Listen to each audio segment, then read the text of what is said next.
हाय, मैं हूँ डॉक्टर दिलप्रीत बाजवा। मैं एक ईएनटी डॉक्टर हूँ और आज हम बात करेंगे एक ऐसे टॉपिक के बारे में जो कि खुद में बहुत ही गंभीर नहीं है, लेकिन पेशेंट्स इस प्रॉब्लम को बहुत सीरियसली लेते हैं। और इस प्रॉब्लम का जो नाम है वो मेडिकल टर्म्स में हम बोलते हैं ग्लोबस फेरेंजियस, बट हिंदी में हम बोलते हैं कि गले में अटकने की प्रॉब्लम। कि लगता है कि गले में कुछ फंसा हुआ है, कुछ अटका हुआ है। और इस प्रॉब्लम से बहुत लोग परेशान हैं और इस प्रॉब्लम को लेके बहुत लोग आते हैं, लेकिन ये एक ऐसी प्रॉब्लम है जिसका इजी सोल्यूशन नहीं है, क्योंकि इसका इजी डायग्नोसिस नहीं है। ग्लोबस की प्रॉब्लम होती क्यों है? ऐसा लगता है गले में कुछ अटका हुआ है, गले में कुछ फंसा हुआ है। कभी कभी लोग कहते हैं कि हमें लगता है कि कोई एक पतला सा बाल अटका हुआ है। ये प्रॉब्लम होती ही क्यों है, इसकी जड़ तक जाना ही बहुत मुश्किल काम है। लेकिन अच्छी बात यह है, गुड न्यूज ये है कि एक बहुत सिंपल प्रॉब्लम है। ये बिल्कुल भी टेंशन वाली प्रॉब्लम नहीं है, ये कोई गंभीर बीमारी नहीं है, ये आगे जाके किसी गंभीर बीमारी का रूप नहीं लेती है। इसीलिए ये प्रॉब्लम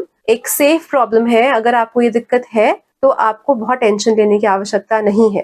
अब होता क्या है, जो लोग आते हैं कि हमारे गले में कुछ फंसा हुआ है, मोस्ट कॉमन कारण जो इसका पाया गया है वो पाया गया है एसिडिटी। कि पेट में हमारा जो खाना पचाने के लिए जो एसिड बनता है वो कुछ लोगों का पेट से गले में आ जाता है, और जब वो गले में आता है तो वो जो एसिड है वो एक ऐसी फीलिंग देता है कि कुछ अटका हुआ है, जिसको हम परसीव करते हैं as a foreign body. Second problem जो देखी गई है जिसमें ये सेम सिम्टम आ सकता है वो ये है कि अगर आपके नाक में और नाक के पीछे बलगम बनता है, जो बीच बीच में गले में रिसता रहता है, तो वो बलगम भी एक सेंसेशन देता है कि कुछ चीज है, कोई चीज अटक रही है, और उसको भी हम बोलते हैं ग्लोबस की problem. Third factor is stress. अगर आप बहुत स्ट्रेस्ड हैं किसी भी कारण, पर्सनल लाइफ में, प्रोफेशनल लाइफ में, क्योंकि ये प्रॉब्लम यूजुअली मिडिल एज में देखी गई है। ऐसा माना जाता है कि मिडिल एज लोगों को स्ट्रेस ज्यादा रहता है और ये प्रॉब्लम भी मिडिल एज लोगों में ज्यादा पाई जाती है। तो स्ट्रेस को हम एक इम्पॉर्टेंट फैक्टर मानते हैं, जिसकी वजह से ये फीलिंग आती है कि गले में कोई चीज चुभ रही है, गले में कोई चीज अटकी हुई है।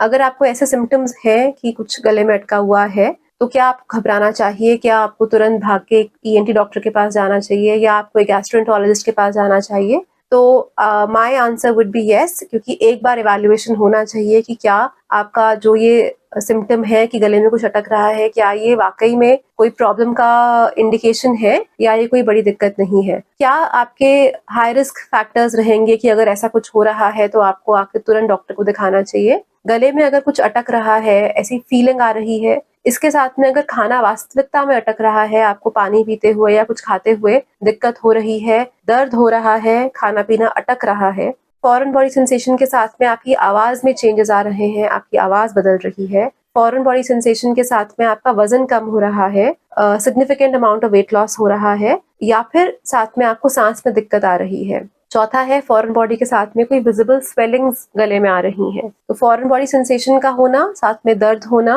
खाने का अटकना, आवाज का बदलना, वजन वेट लॉस होना, तो ये आपके रेड फ्लैग साइंस हैं, ये डेंजर साइंस हैं। अगर ऐसा कुछ हो रहा है तो डेफिनेटली आपको आके ईएनटी डॉक्टर को दिखाना चाहिए। इसके अलावा अगर आप अल्कोहल लेते हैं या आप स्मोकिंग करते हैं या आपको तंबाकू किसी भी फॉर्म में खाना पसंद है, तो भी आपको आके ईएनटी डॉक्टर से चेकअप कराना चाहिए। As an ENT we have to rule out कि नाक से बलगम गले में तो नहीं गिर रहा, आपका पेट का एसिड रिफ्लक्स तो ऊपर नहीं आ रहा, आपको कोई टॉन्सिल की प्रॉब्लम तो नहीं है, क्योंकि ये मोटे मोटे कारण रहते हैं। अगर ये कारण हमें नहीं मिलते हैं और आपके डेंजर साइंस नहीं है, तब हम इस प्रॉब्लम को बोलते हैं ग्लोबस फेरेंजियस, और इसकी ट्रीटमेंट होती है एसिडिटी को कंट्रोल करना, जो जिसमें एंटासिड दिए जाते हैं। अगर नाक से बलगम आ रहा है तो नेजल स्प्रेज और एंटी एलर्जिक्स दिए जाते हैं। अगर ये माना जा रहा है कि स्ट्रेस एक बहुत इंपॉर्टेंट फैक्टर है, तो थोड़ा हमें स्ट्रेस की दवाइयां भी देनी पड़ती हैं। एंड अगर इन सब चीजों से आपको फायदा नहीं होता है तो हमें गैस्ट्रोएंटरोलॉजिस्ट को या फिर एक साइकेट्रिस्ट को भी दिखाना पड़ सकता है। दो this is not a very serious problem and most people do well. However, अगर आपको डेंजर साइंस आ रहे हैं कि गले में खाना अटकने का प्रॉब्लम साथ में आ रही है, या आपकी आवाज चेंज हो रही है, वेट लॉस हो रहा है, या फिर गर्दन में विजिबल गांठें आ रही हैं, तो इन दिस केस आपको डेफिनेटली चेकअप कराना चाहिए। Thank you.